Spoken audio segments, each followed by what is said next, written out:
Hello and welcome to the latest instalment of James's Wrestling Interviews with the Great and Good of Professional Wrestling. And with me today, known as Hornswoggle, known as Little Bastard, known as the sexiest midget in the world, and of course, the star of Muppets Most Wanted, it is Dylan Postl. How you doing, buddy?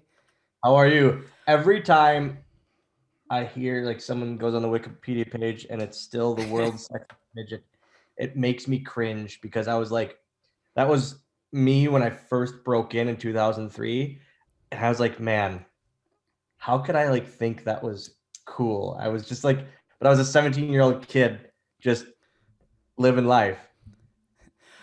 Did you actually pull some ladies on the road or doing tours with the world's sexiest midget routine? I mean, no, I was never like my independent run before WWE was never like it was like anything in Wisconsin and maybe a Chicago show here and there. But I wasn't a traveler whatsoever. So, how did you actually get into wrestling in the first place? Let's say, who's your inspiration? So I was always since I was like 4, I was always an Ultimate Warrior fan. He was my hero. He's everything I wanted to be. Um, Watching WrestleMania 6, him and Hogan was like my instant lock into pro wrestling fandom. Um, my grandpa rented the VHS back when VHS rentals were a thing and video stores were a thing. He rented that so much that he ended up just like stealing it and paying the fine because he was just sick of having to rent it all the time for me. But it Dude, was did you never do the old sell? Where they punched out the little square on the video so you couldn't tape it, and then you sellotaped over it, and then you could tape like copyrighted videos onto a second VHS. no, that would have been awesome though. That's what we should have done is just copied the thing. Yeah, definitely, dude. But that, yeah, it was always my dream growing up, and I I always wanted to be a professional wrestler. Whenever people would ask, what do you want to be with, school papers and that, it was always professional wrestler. I want to be a WWF superstar. I had back surgery, crazy back surgery when I was 6 that paralyzed me from the waist down, No. and then so I had to have another one as soon as we could after that. And the doctor cut out a rib and fused that with a metal rod in my back. And the first thing the doctor said was no trampolines and no contact sports. So obviously I didn't listen to him very much. Um, but I was just always driven to become a professional wrestler. Nothing was going to get in my way. Yep. Well, good for you. I know Ultimate Warrior. You didn't aspire to be as big a twat as he was in the later years, at least. Hopefully. So I mean, I hear that all the time, and he couldn't have been cooler with me. Oh, that's Like I met nice. him, I finally got to meet him.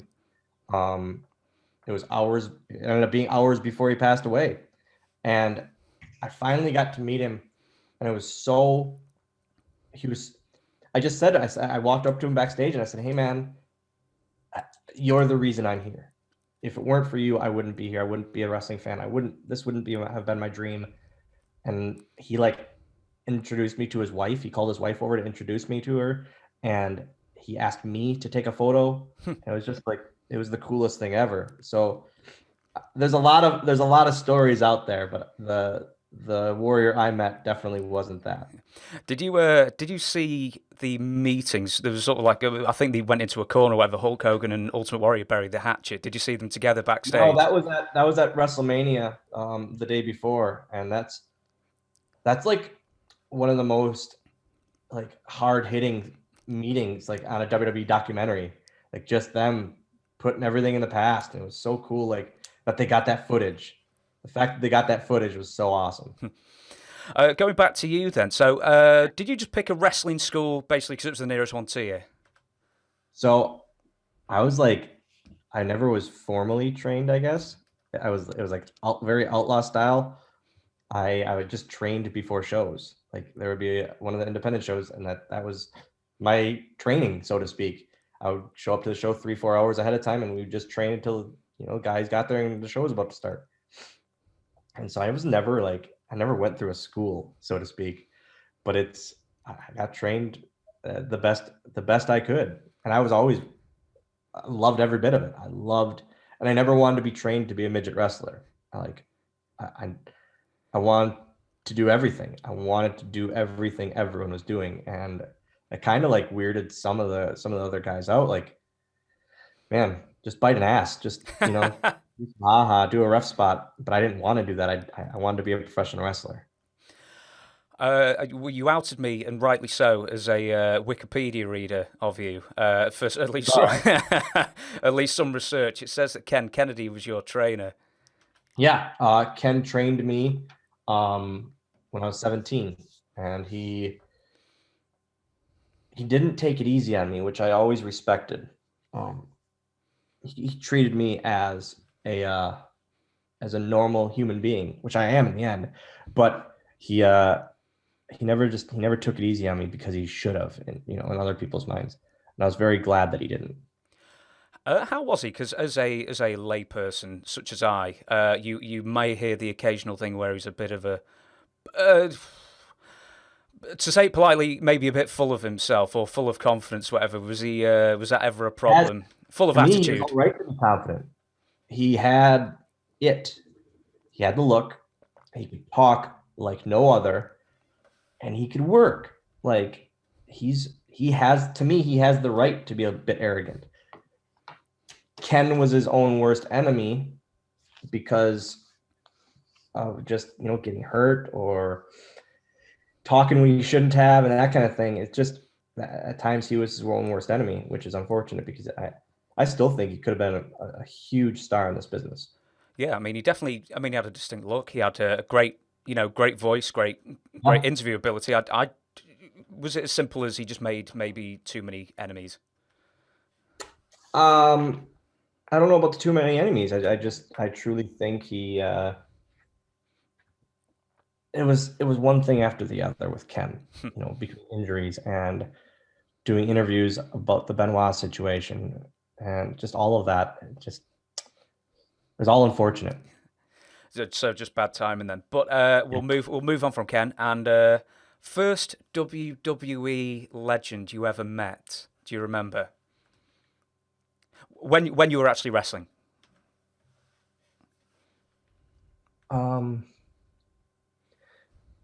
I mean, no, I can't really think because I mean the Arn Andersons and the Flairs and that were just always around and they were always there. So I guess I didn't view them as legends, so to speak. If that makes sense. Yeah. So like when you were still wrestling in Oshkosh, the honky tonk man didn't Oh, turn that up. way, that Yeah, yeah, way. yeah, yeah. I was I hoping mean, for Honky Tonk Man, just completely random. I was hoping to say I met Greg Valentine. Honky he was on the show before I started, but like it was awesome. This was like during the hot run of NWA TNA on Wednesdays, and the local company brought in AJ Styles and Chris Daniels, and I was like, this is the coolest thing ever. We have like legit stars on this show, and I remember they killed it in their matches too. It was awesome. So we'll go straight for WWE. How did you get the call? They were looking for a guy like me for Finlay to be Finlay's sidekick leprechaun thing, and Ken put his name out there for me. Ken Kennedy, Mr. Kennedy, Ken Anderson, put his name out there for me, and he said, "This guy's got a good head on his shoulders. He can bump around, and he just has it. He can do whatever you ask of him." And they called me, and I ignored it. And they called me, and I ignored it. And then I listened to the voicemails, and Tommy Dreamer was working in talent relations at the time in the office, and he kept leaving me a message. Hey, we want to give you a contract. Can you please call us back? Because it was a blocked number. I was like, oh, this is a credit card, company calling because they want to be paid, and I can't pay them because I'm broke. And it was just, he goes, and so finally I answered, and he goes, we've been trying to get a hold of you all morning. I said, yeah, I thought you were a debt collector. Sorry. He goes, well, we want to hire you. And I was instantly like blown away. And it was just one of the greatest days of my life. Dude, if you thought it was a debt collector, like someone must have thought, we could pay him nothing and he'll be grateful. Yeah, I'm glad Dreamer never revealed that to the office. Like, hey, we just have to pay off his bills and he'll be happy. So what were there like proper auditions, or were you just like your name was advanced and that was it? So I got brought in as an extra for a backstage segment in Milwaukee, and I actually heard they were doing auditions for Finley's Leprechaun, and so I said, "Hey, can I try out?" kind of thing. And he goes, "Oh, sure." And I can't do accents to save my life, so I was trying to do this Irish accent or this, that, or the other thing, and it just didn't go well. And I remember leaving him, and I left the pre-tape kind of audition area. I said, "How'd I do?" He goes, "Well, it wasn't the best." And I said, and I was just like downtrodden about it. And I thought I was done. I literally thought, that's it. That's literally it. I'll never hear from these guys again. And 3 days later is when I got the call from Tommy. How was old Dave Finlay taking the whole thing? I mean, was he sort of all for, having? I know it was like a bad guy thing, wasn't it originally? But it almost like became like a kid's double act, like pleasing to the younger audience sort of thing. Yeah, I mean, so how was he? it was his original idea to have that in WCW when he was in WCW, and they never pulled the trigger on it. So they just, I mean, that was a character that Vince was like, obviously, man, I had a plumber at one point, I had a dentist, I need a leprechaun. And so it happened, and they auditioned a few little people, and I ended up getting it. Were you definitely taken under Fit Finlay's wing there, or did you even travel together or talk together much? We never, we the whole time we worked together, we traveled together 3 days, and that was it. Because he was a producer and an agent at the time, so he would always travel with the other agents. But we were instantly close. I don't remember us ever not being. I mean, it was 2 weeks in, and we were inseparable. I view him as my second dad, and I text him every Father's Day, "Happy Father's Day, Dad," all that kind of stuff. So it's him and I have always had a very father-son relationship. Do you ever remember looking at him and just thinking, this guy could tear my head off if I gave him the reason to? Every match, and I loved it, man. And I think that's why I didn't get messed with, because people were afraid that they'd have to deal with Fit, and which was always like, so I was just the little puppy to the big Great Dane. Do you remember? This is sort of going slightly off killed, whatever it is, it's going off it. Do you remember why he got binned off? Why he got fired? Because I remember something vague, and something vaguely about music, and I just remember reading it at the time, going, "What was that about?" So it was a live event, and he was the agent for the whole live event, and they interrupted the national anthem with Mrs. Music. And some high sponsors were at the event that night, and they didn't like it at all. So, I mean, he had to be the one to take the hit for it, because it was his call. But in all reality, La Resistance tried to burn an American flag just a few years before, and that was on national TV, and it was okay. You know what I mean? It was a very, very unfortunate event. Yeah, it's very sensitive, because I remember I actually read Chris Jericho's second book recently, and he kicked the Brazilian flag. Were you even there for that? No, I remember hearing about that, and it was like a riot. Yeah, I remember reading about that, and he got like absolutely punished, and then Bradshaw Yeah. doing the Nazi salute and getting like Yep. totally punished. But then a couple of years before, it's just amazing how a couple of years just the entire shift in philosophy. Can you imagine even having a thought to do that now? Yeah, it'd get lots of boos. It'd be great. Exactly. But with social media, man, you wouldn't have a job anywhere. Fair enough then. I hesitate to bring this up, but you are a two-time WrestleCrap Gooker Award winner. If you've ever been on the WrestleCrap thing, I love the WrestleCrap. I love WrestleCrap. So to be included in that, hey man, my thought is it must have been good enough for them to keep watching. They didn't turn the channel. So that kind of stuff doesn't bother me at all, because they watched, whether they liked it or not, they watched, and I got that TV rating. So the first one, I don't know why it won. I thought it was quite funny because this was actually still when I was sort of coming in and out of watching it, and you were Vince McMahon's son originally. Do you remember who came to you first with the storyline? Yeah, Bruce Pritchard told me at 3:30 that afternoon. I talk about it in my book, which we'll chat about later. And he told me at 3:30, he goes, "I need your phone." And I go, "No." He goes, "Please give me your phone. You're going to like what happens after." I go, "Okay." I give him my phone. He goes, "You're the son." And I go, "What?" He goes, "You're the son. You're being revealed tonight as the son. We need to sneak you under the ring right now." This was 3:30 in the afternoon. The show didn't start till 8. He goes, "You're going to hide under there. I'll bring your gear bag under there. You'll change under there. And we're off to the races." I said, "All right. Can I text one person? You can watch me send the text. I want to text my dad just to come to the show tonight with my grandpa." And he goes, and he watched it. And I said, "Hey, Dad, could you please bring Grandpa to the show tonight? And it's going to be a really special night." And that's all I said. And it was the coolest thing ever. Like, it was in my hometown. It's just awesome. Did they, if Bruce Pritchard, it wasn't a camera phone, was it? Because if you give a camera phone to someone who said, "I'll be back with this in a minute." Yeah, you can't really trust that, right?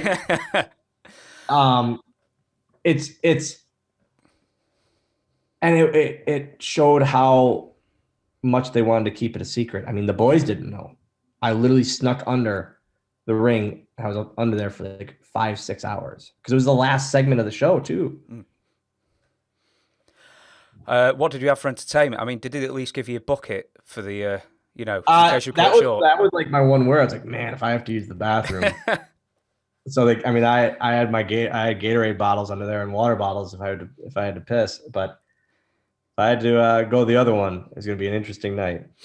Did you know what was going on above you? I mean, I suppose you would know because you can hear perfectly under. No, at TVs, I would always have a monitor under there. Oh, right.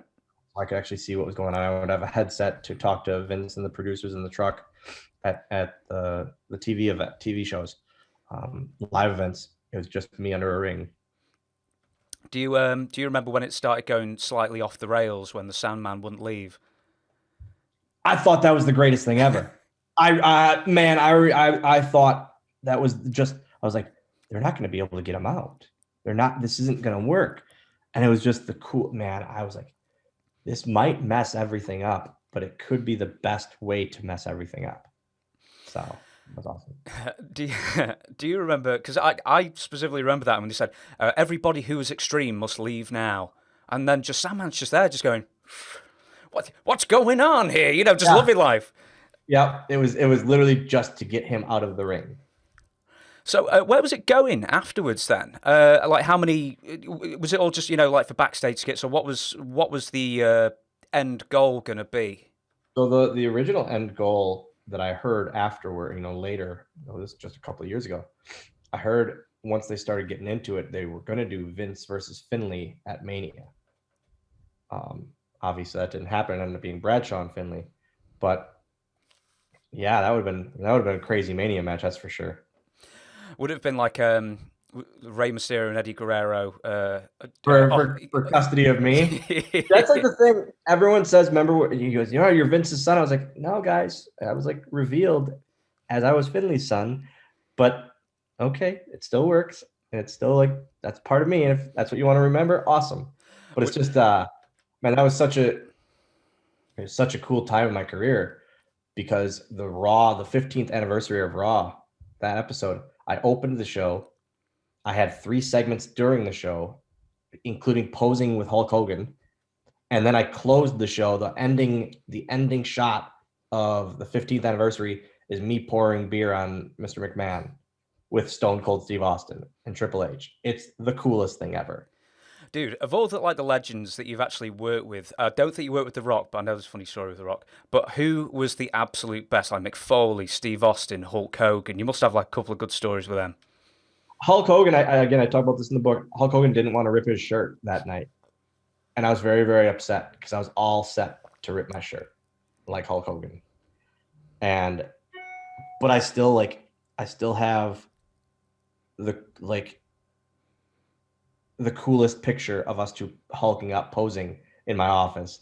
And that makes my night. I never had a bad time with any of the legends, in all honesty. Like, they were all awesome, and they were all there to do their job. Well, speaking of the ultimate WWE legend, Vince McMahon, how sort of hands-on was he in... I don't know if he was like hands-on with like creating the character or, how to portray yourself on screen, but did he take like a special interest in you when you were, quote-unquote, his son? Something I regret is like, when we were doing pre-tapes and there was downtime, never asking him more questions, like more, not just personal questions, but like business things. Like, hey, man, how did you decide on Caesar's Palace for WrestleMania 9? Or, hey, Rick Rude's tights, was that him or was that your guys' call? Like, all that like random stuff I never asked him. And I really regret that I didn't, because I feel like 5-year-old Dylan Postl would have loved to know some things. And like, but it would never been like, hey, man, how was the gate for WrestleMania 10? I don't care about that. I want to know why Rick Rude put Ultimate Warrior on his butt. That's what I wanted to know. Like, when did you put the fur on Giant Gonzalez's like big spray outfit thingy? When was the fur underpants going on? I want to know where that outfit is and how we can get like that. Has to be somewhere in the. I would hope that's somewhere in the warehouse.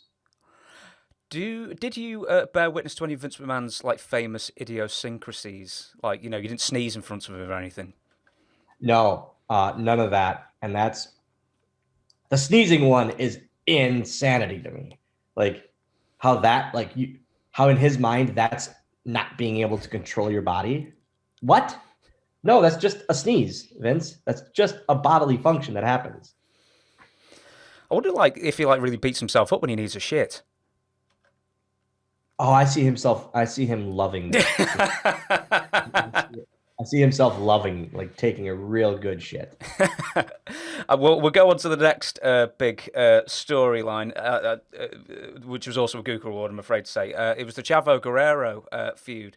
But yeah. I'm more interested in, did you notice one day when Chavo Guerrero came in and he was, like, bald, and then the next day he came in and he had, like, a full thatch job on his head?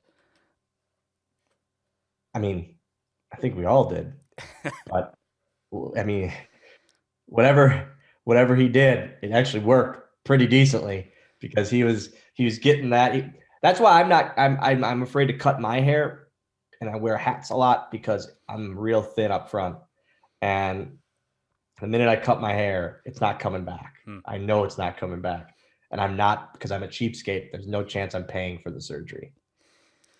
Well, back onto the thing then. Apart from that, I just remember what. Do you know what? I'll go back on this. He was doing at the time like a laser comb advert, and I was like, "Stop it! A laser comb did not. That's a wig. That's like a hat you're wearing, dude." No, it was literally he did that, and then he had the whatever inserts or whatever. So, who came to you with the idea of Dylan? You're going against as the cruiserweight champion. You're going against Chavo Guerrero, and you're going to beat him every single time. I mean, I loved it because 95% of the time it involved the guest host of the night, and so I always got screen time with the guest host. And then, like, my bar currently downstairs in my basement is full, like, it's the whole backdrop is signed memorabilia by these random guest hosts. Like, I have a Mike Tyson signed copy of The Hangover. I have Bob Barker signed Happy Gilmore, and it's just random stuff that I got from these guys, and when they guest hosted, it's pretty awesome. What have you got by Al Sharpton? Nothing. So he didn't sign anything. That's like the one that always makes me laugh of how much he didn't want to be there. And you can blatantly tell. Did he try and go home before the TV show was like stopped broadcasting? I think I heard that. Yeah, I think I remember hearing that. Like, he had a live shot and he was about to leave. It's funny, actually, because the actual next question I've got here is best and worst guest hosts. To me, the best was Mike Tyson. Or actually, no, Bob Barker. Bob Barker is easily the best guest host we ever had. And have I just given away who might have been the worst? Was it Al? Big Al. Yeah, 100% Al Sharpton. Did you do any interaction with him? Yeah, we had a backstage segment. We had a whole backstage segment, him and I. And it just, I mean, from the start of it, you could tell he didn't care. Going sort of back off this is the anonymous GM. So is this another thing where you just like, you were told 4 seconds before and it's like, get out there, and you shoved through the curtain? I was told the Friday before, all right, learn a New Jersey accent. Here's what we're doing. Obviously, I didn't learn a New Jersey accent well enough in time because that's not what was going to happen. Well, yeah, what we saw was not what was planned. But that's like always that's one of those dropped balls, like biggest drop ball moments. And it's one of those things I regret. Another thing I regret that I didn't do better at, but because it could have been so big, but I don't like to live that way. Like the what ifs, because it's just there's no going back to change it. It happened. It's done. And who knows if I would have done well with that, would WLC have ever happened? Who knows? And that's the coolest thing I ever did. So. With I mean, like with the Vince McMahon's son thing, were you explained that there's going to be another large overarching sort of angle stretching months into the yonder when you're going to be anonymous GM? What was the original plan again? I was going to be this heel general manager that just turned his back on all the stupid kids that bought my merchandise, and I'm essentially Scrooge McDucking in all my riches from them. It could have been really, really cool, like the end game of it, but it just didn't work out. Did they ever suggest some sort of Scrooge McDuck sort of, right into the coins? That would have been my first pitch, is to film a vignette where I'm jumping into a pile of gold coins. Is there any other vignettes or ideas that you pitch? I mean, how active were you in pitching ideas in the first place? And were there any that you just actually got on TV and ones that you really loved but they weren't going for? Man, when it was like after that, and then after the DX stuff, I was pitching a lot because I just wasn't used on TV regularly. So I was in the writers' rooms every week, pitching. Michael Hayes was so annoyed by me by about 2 months in that he would just say, "Nope, not today." Okay, whatever. Then I'll email you. But I never stopped pitching. But it got frustrating. But Road Dogg and I actually came up with the WLC thing, which is the coolest thing that, again, like I said, coolest thing I've ever done. And so seeing that come to a head was awesome. Do you know, I thought of so many questions. I've got like 3 pages worth. I didn't even include WLC in it. I've got so many things to ask you. I didn't even include DX, man. So I'm good. But you know what I did include? You got to give us a Great Khali story, dude. He would constantly smoke in the car. And it irritated me so much because you're not supposed to smoke in rentals. He shouldn't be smoking, period. And it just irritated me. And he just didn't care. Just did not care. But he was like, him and Big Show had this, we called it giant heat. And they would glare at each other from across the way. And Khali knew how to get under Big Show's skin. And it was very evident that he knew, because he would just do little things to poke and prod the bear. But I loved being around Khali. He was always so much fun to be around because he had an awesome sense of humor, even with his broken English. He was awesome. It's funny because I've got a list of Khali questions here, short list, and the last one is: did you ever see that really weird fight, like punch up between him and Big Show? I wasn't on that show. Punk, Regal, and who I can't think of the other person, but they were in there, and I just heard it was such chaos, and I'm so upset that I missed it.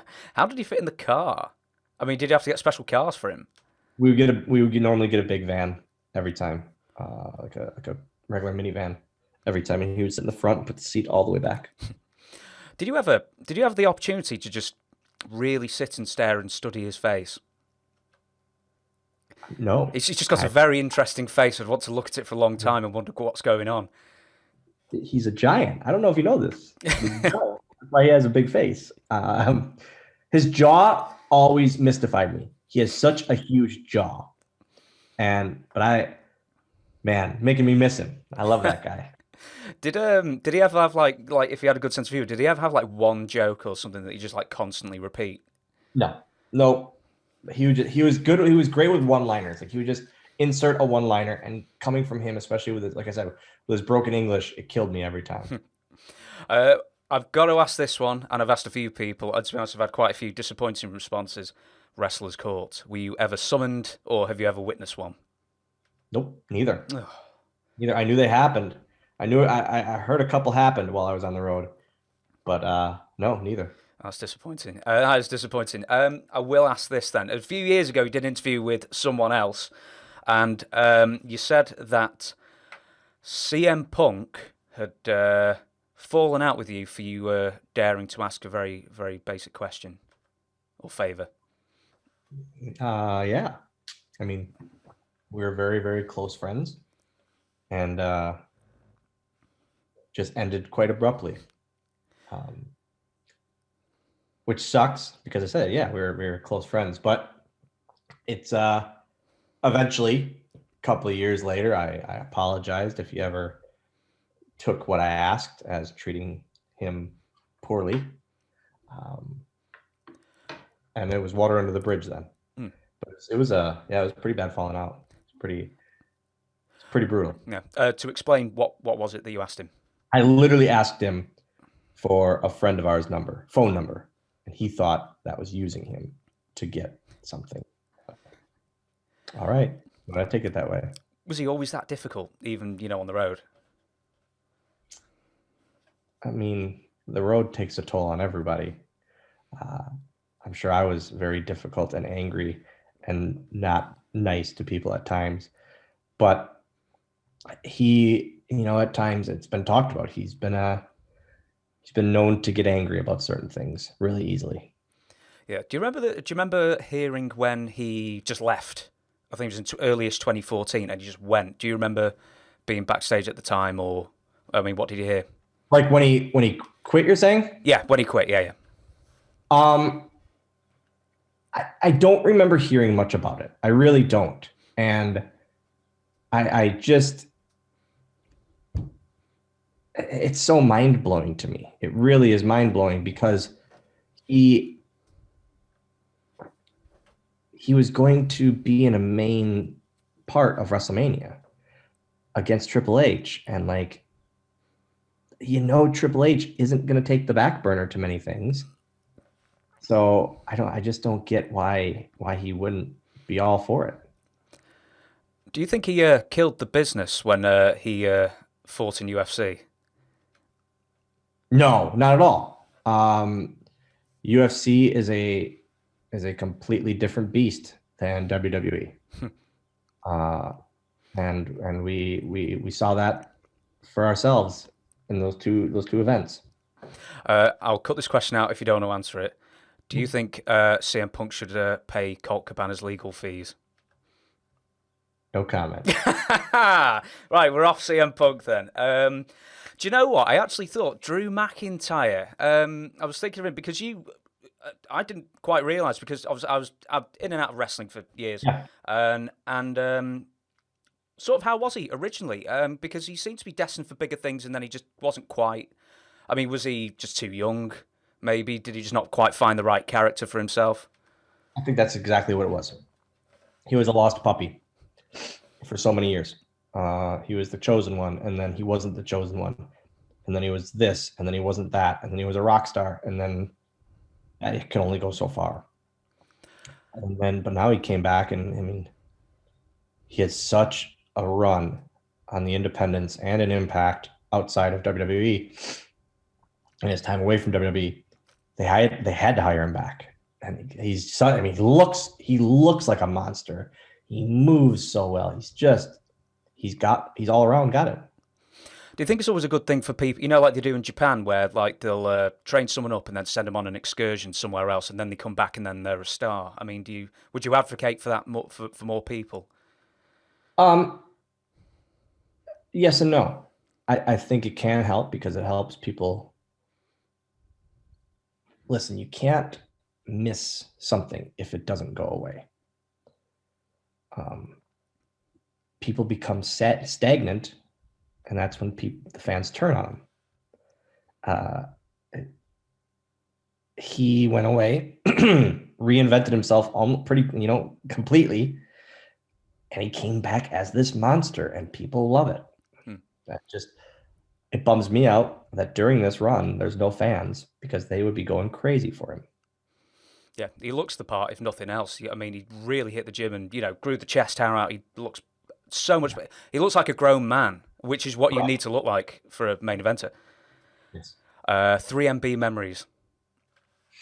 We had some fun, man. We were always laughing. Always. Those three guys are just awesome. I love those three guys so much. And I mean, 4 or 5 times a week, doing a 6-man with Torito and the Matadors was a night off, but it was so much fun. I got to wrestle. That was the first time in my career there. I really got to wrestle, and it was awesome. Were the big parties after the matches as well? Overseas tours were very, very fun. Manchester, where I'm from. Have you got a specific Manchester story? Not that I can remember. Oh, never mind then. All right, I'll go straight on then. I've come up with like a little personality test. So I'm going to give you, and you can't say yourself, I'm going to give you some lines and you tell me who fits the bill the most. So we're going to go straight into funniest person in the locker room. Ziggler. Last man standing at the bar. Fit. Yeah, fair enough. Hottest diva in real life, not on TV. Mickie James through and through. Just love her. Biggest bully. Me. Oh, you can't say you. I knew you'd say you as well.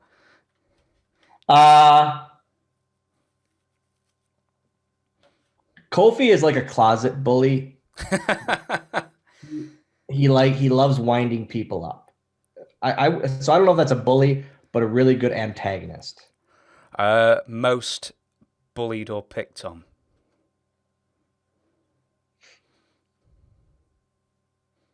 Yoshitatsu. Dude, that's a random name, man. Yeah. He always had a target on his back just because he was an odd duck. Smelliest wrestler.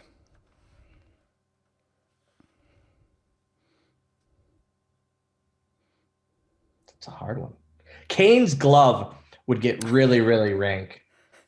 That leather glove by the end of the tour, because it's just full of sweat and you can't air it out a ton because it's leather. By the end of the tour, it would get pretty bad. Smelly Mayor Kane. I've got that one. Biggest stooge for the dirt sheets. No comment. Oh, dude. Who got in the most trouble with the office over the course of their career? And that could be Ken. In all reality, like I said, something always messed up plans for him, and it's so unfortunate. Most dangerous situation you found yourself in away from the ring.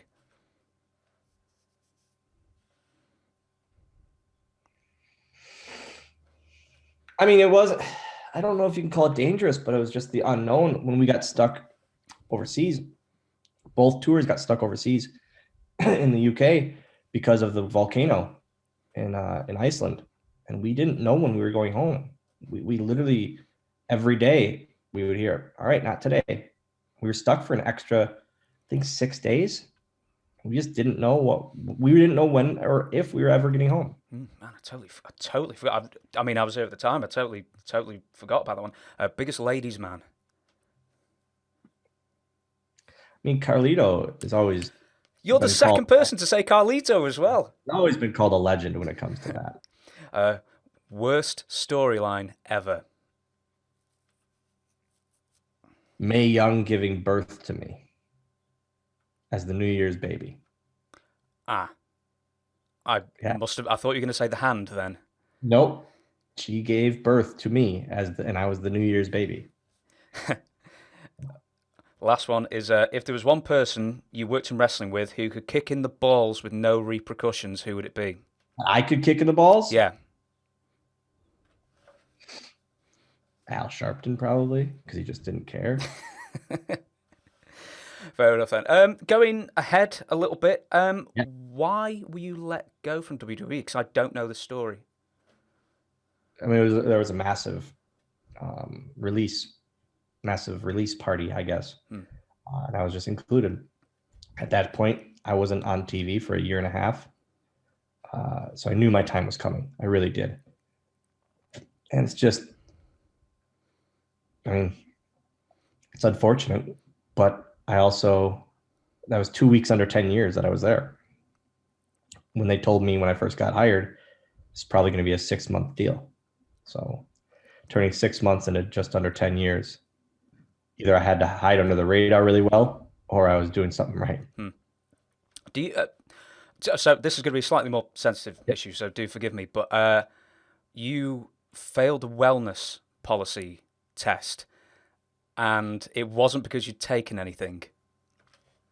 So I think I'm the first one in history that couldn't piss and got a failure and got suspended because I couldn't piss.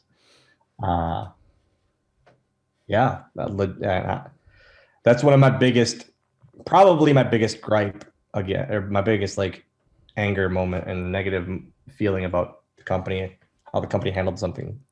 Because they could have literally, instead of saying, hey, he failed, they could have just said he failed to produce a sample, would have been something. I don't know. I just, because it comes up. If you type in my name on Google, it comes up as a failure, a drug test failure of the wellness policy. I've had people I've never met come up to me. I Googled you. You're a drug guy? No, never. Just unfortunate situation. Really. Well, that sort of answered my next question. I was going to ask if you ever had to pay the weed tax. Never had to. How much fun was it getting tested? Because obviously you did it since. In fact, tell me, when was the first one you had to do, and what was the process like? I don't remember the first one, but it was quickly after, or soon after, the Benoit situation and that the wellness policy really came into effect heavily. I mean, it sucked, but I understand why they did it. A, it keeps people healthy, and B, it looks really, really good from a company standpoint. I mean, NASCAR, MLB, NBA all took WWE's wellness policy as their own. So we had to be doing something right. Do you? Excuse me. Do you actually? I'll just go on to this one. So it's another slightly heavy topic. Do you remember in 2007 when there was the signature pharmacy thing going on, and there was a load of names coming on, and I mean,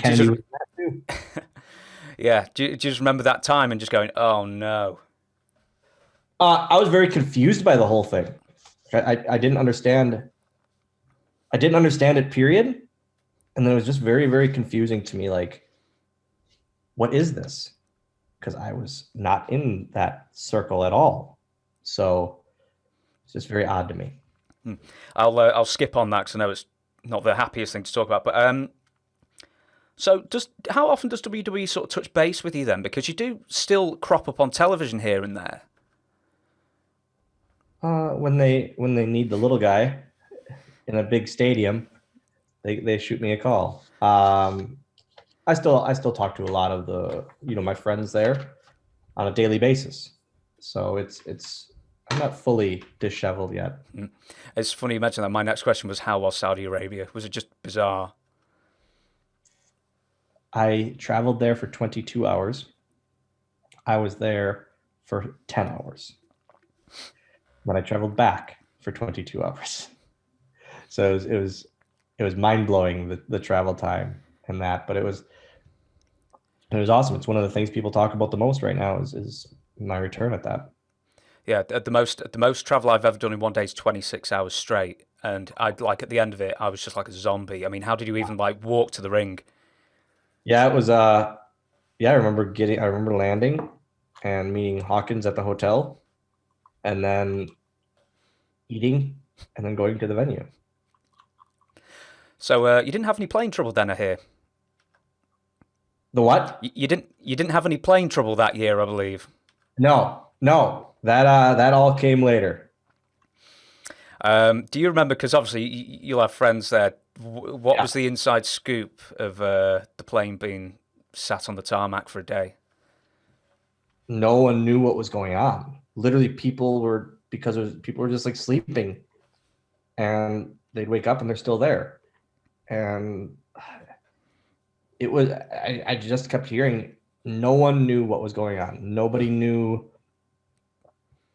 what was happening or why it was happening, that kind of thing. So everyone was kind of just questioning what's going on with no answer. For someone who they're bringing back for a one shot like you, was the pay? I won't ask the number, but was the pay worth it for the combined 44 hours flight time? Yeah. Oh yeah. It and you got to think about it this way too. Even if the check isn't worth it, the buzz just when people talk about you, whether it's positive or negative, it's always good for the brand. Did you ever find that? Because I remember an old Honky Tonk interview where just he'd come back to WWE just very occasionally for a one shot here and there, and then his independent price, he'd get more bookings, and then his price would triple. Did you find the same thing? No, because I like working a lot. I love wrestling. I'd rather be busier for a cheaper price than do a one shot for higher. Like, I don't know. I love independent wrestling. I really love it. Do you remember why the last segment that you were supposed to be on was it on Backlash 2020? It was Street Profits and the Viking Raiders. How come that was axed in the end? We ran out of time to film and I couldn't stay the extra day. Literally the only reason, Fair which enough then. would have been awesome because I would have been the only or the first and possibly the only, I'm pretty sure, wrestler to be on WWE, AEW, and TNA all in one year. I bet you would. And speaking of AEW, and we're going to Yeah. go sort of skip ahead because I've got a load of questions about TNA, but sort of running out of time slightly. So, memories of John Huber. Just the best. He was just the best. He was the absolute man. Put his kids before anything, put his family before anything. It's just all he was. Again, there's another instigator. He loved to stir pots backstage. You've got to go more into that. Go on. A pot that was stirred by Brodie. I mean, he would just two guys would be. I don't have a specific, but two guys would be going at it, kind of, or not like trading barbs back and forth, and you would let him talk to you like that, kind of thing, and just to get him more angry at each other, and he would say that kind of thing, and then just walk out and leave. And it's just like his thing. Awesome. Dude, when he passed late last year, I genuinely couldn't believe just the absolute outpouring from everybody. So this is, I call him Hawkins, Brian Myers. Him and I were talking about it, and it's crazy to think that in 6 months he had such an effect on the people in AEW that he worked with that it was like they knew him for years. And that just shows how awesome of a guy he is. Yeah. Yeah, he's the best. I will ask you, TNA. Yeah. First TNA run, how was it? Like, if you've been like indoctrinated in WWE life for 10 years straight, and then you go to another company, how was it? I love Spud, man. Him and I have always, we met one time and we were like best friends immediately. And so I loved it. I loved working with him. I had fun. I had so much fun working with him. There was like a visa issue, so we couldn't do our match. We were gonna have the big blow off. I think at Bound for Glory that year, whatever the big pay-per-view was coming up then. We were in the States, but he couldn't. He was having a visa issue, so we couldn't do it then. So we did it in India. Please tell me you give Rockstar Spud short jokes. I can't. I mean, we're both. I look at him in the nose, not quite the eye, but in the nose. So I can't say much. I still would though. I'd be like, dude, you're short. Yeah. You do it anyway. So who actually brought you in there to TNA? Because 2016 is a bit of a funny time. There's a lot of sort of changing of the reins. There was like the owl logo for a bit, and like who brought you in? I don't remember. I don't remember who booked me for that. I can't think at all. Yeah, I don't know. Maybe Spud actually mentioned me, but I can't think at all who brought me in for that. So you're still there here and there, aren't you? Are you contracted for TNA now, or? No, I'm contracted to no one. One of the only ones left that's contracted to no one. But I just had that a lot of fun at Impact a couple months ago. Again, I got to work with my best friend and Brian Myers. He made me look really, really good.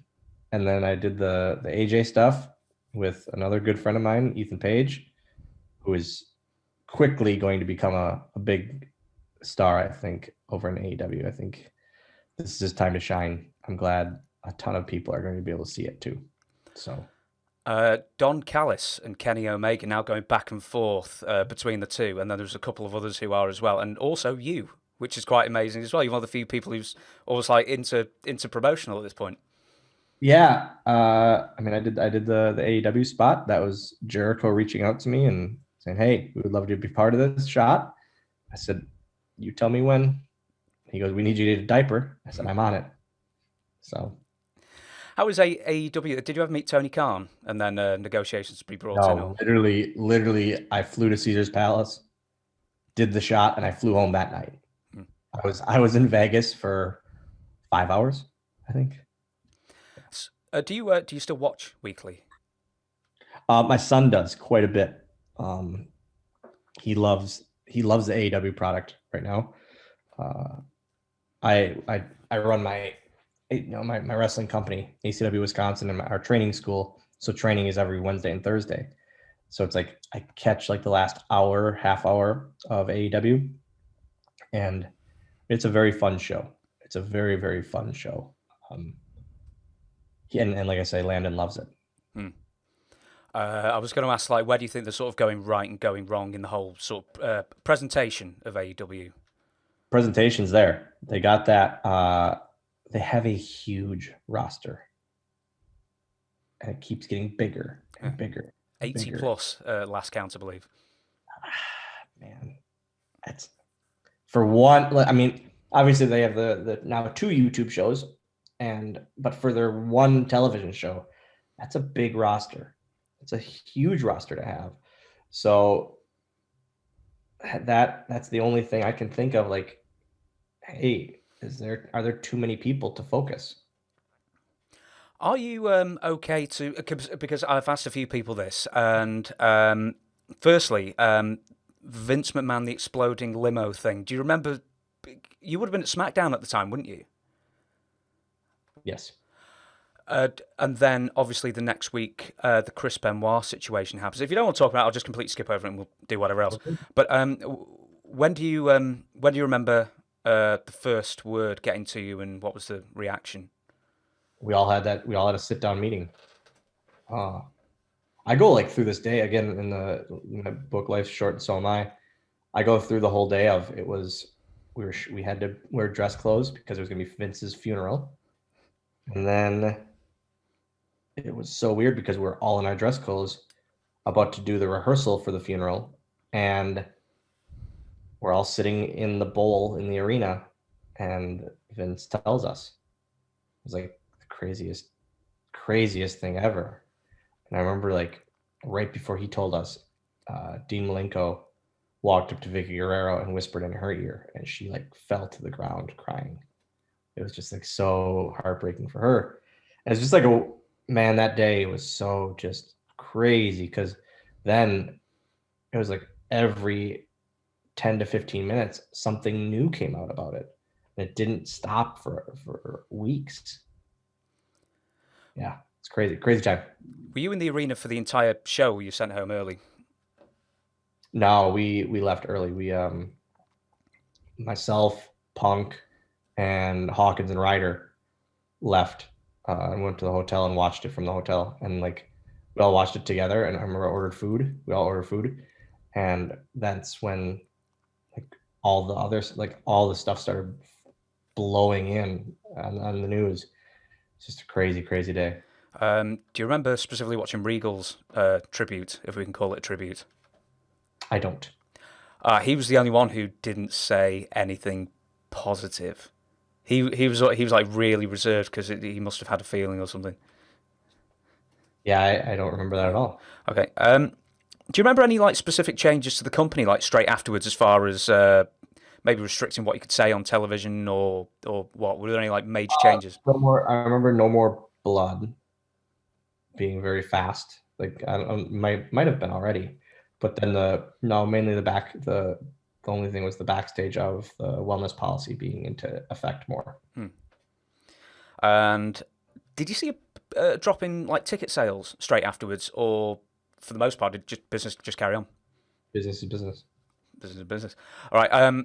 Are we all right just to have a few more? Because I've got a few more questions and run through. Because I don't want to be boring you too much with all me Really pecking good. your head and everything. Righto. I'm going to save that question for last because it amused me. Greatest. Oh, I'm directing myself here as well, so I've got to press the camera every time. So fucking up. So, greatest WrestleMania moment. So I just talked about this on the Major Wrestling Figure podcast with those guys. Boo. And I did like.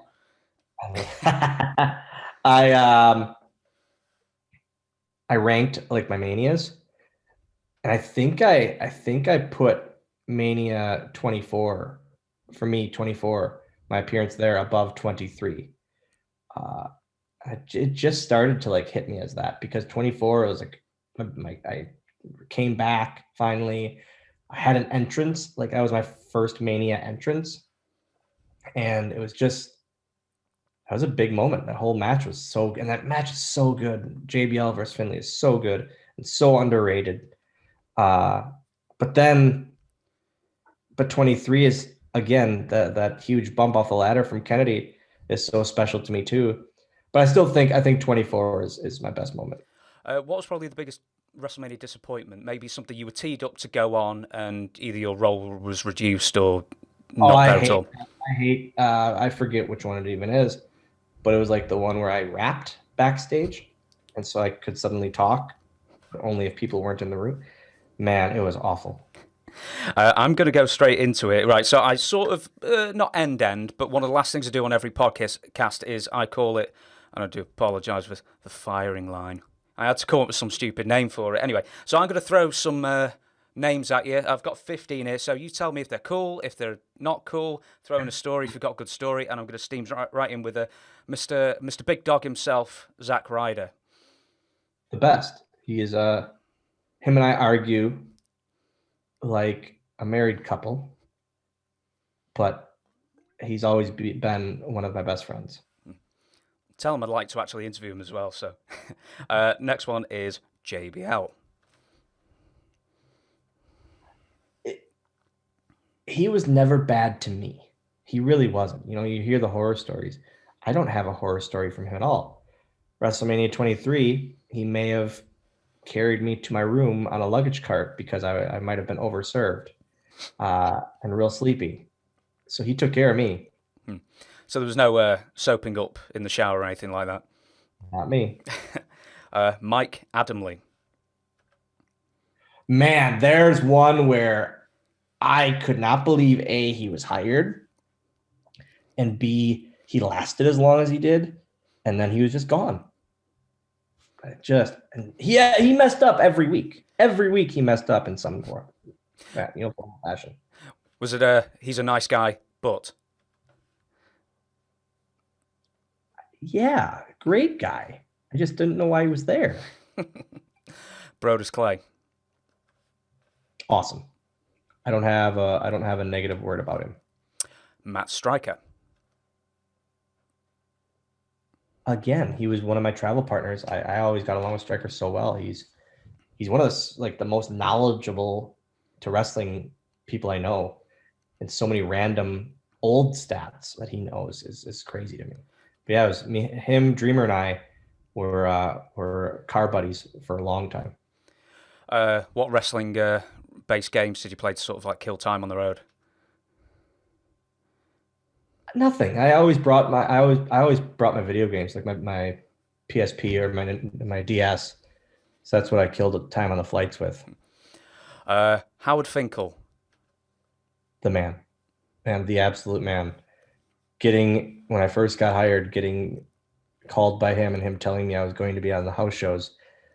Whenever I would get a call from Fink, it was just surreal because this is Howard Finkel, the voice of my childhood. It was awesome. Dude, can you do an impression of him calling you? I can't. I cannot. I'm not an impressions guy whatsoever. Melina. The run she had in WWE is often looked over, and she was there for a long time, and she did a lot of stuff, but she's always almost forgotten, unfortunately, and I wish she wasn't as much. I remember Mick Foley doing a load of several interviews and bringing up Melina specifically, like how she was misunderstood and stuff like that. I mean, what was the misunderstanding in the first place, if there was one? I'm not sure. I'm really not sure, but it's almost like something to The Office didn't click enough. Randy Orton. Awesome. Literally, I have never had a bad experience with him either. I get asked these kind of things a lot about, talent and that, but I never had a cross word with really anyone, again, because I think people were afraid of having to deal with Fit if they upset me. And yeah, so Orton and I we were buddies before I got released, just talking about kids and video games, and we always got along really well. So he never gave you the old rub his sausage first and then give you a handshake deal? I know nothing about that. If I wouldn't admit it happened to me either. But it didn't. All right, I'm going to give you one here. Alberto Del Rio. Man, I think he could have been such a huge star if he would have had his head on straight. Luke Gallows. Love him. One of my favorite human beings. There's a guy. Probably, I think he takes over for Ziggler as the funniest in the locker room. He walks in and he just owns a room. Every room he walks in, and I don't know one person that dislikes him. Did you ever go on the Talking Shop podcasts in the day? He's funny, man. He's just so funny all the time. He's always on, but yet when he's even off, he's one of the nicest human beings ever. Vicky Guerrero. My mom. I call her mom. Like Finlay gets the Father's Day text, she gets the Mother's Day text every year. Vladimir Kozlov. You got some randoms in this. Yeah, dude.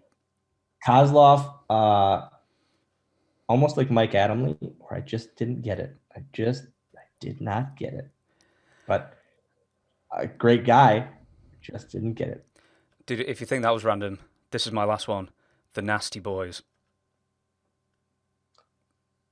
So like I said about Gallows owning a room because people love him and he's funny. Nasty Boys try to own a room, and it's just like, all right, knobs just real loud. That's what it is. But I like I've always loved him. I've been on quite a few independent shows with him, and I think how boisterous they are makes me laugh at times still. But yeah, I've never had a cross word with them at all. Did you see their tryout match? I was there for that. I remember that it was against Dave Taylor and McIntyre, right? I remember that. I really remember, but I remember watching it going, "Whew, it's just this just isn't working." Were they just like too out of shape and too old, or what was going on with them? I don't even think that. I think it was just 4 guys that didn't click. The last question I was going to ask you, and this is not going through the names, and I've always got to ask this one to you, especially, I suppose, because it won't make sense for anyone else. Is did your missus ever ask you to wear the leprechaun outfit in the sack? Never. No. Since I had, and then afterwards, I've never worn it again because I just don't. I mean, I want to be so much more than that, I guess. Yeah. Dude, so I'm actually going to hand you the floor now and talk about some plugs and everything, or we can talk about the book a bit as well, because your book, and this annoys me, because I've written 2, and your motherfucking book is one of the only ones better star rated on Amazon than mine. It's so annoying. That makes me happy. Yeah. Yeah, man, the book, Ross Owen Williams and Ian Douglas, they did all the work. I just talked on Zoom or on Skype, whatever it was. But it was such a passion project of mine and something I'm very, very proud of. Life is short and so am I. You can find it on Amazon, or for an autographed copy, you can email bookhornswoggle@gmail.com. It's my life story. There's so many things in it that I get kind of told all the time. We would have never expected to hear that about you, or that you went through that. And I talk about, my real mom in it quite a bit, and the struggles that she had and that her and I had. And like talking about it was like the weirdest therapy but yet closure I could ever put on the situation. So it was I'm so proud of it. I'm very proud of that book. Yeah, I like it because it's also not like a woe is me sort of book. You know what I mean? I didn't want to be the usual bitter wrestling veteran. So similarly, what is next for Dylan? Dylan is, the book, my independent wrestling company out of Oshkosh, Wisconsin, ACW Wisconsin. You can find us on Twitter at ACW Wisconsin, on Facebook /ACW Wisconsin. My wrestling school twice a week. It's just crazy. Life is good. Life is awesome. Awesome. Dude, I'll probably leave it there then, if nothing else, because I thought 3 pages of questions would sort of like run me through like 2 hours, and I'm looking back and thinking, oh shit, have I missed something that I can sort of get out of you before we go? But we've done over an hour already, so I'll thank you for your time, and we'll leave it there, dude. Thank you for your time, and take care. Yeah, you too, dude, and you take care as well. I will see you next week.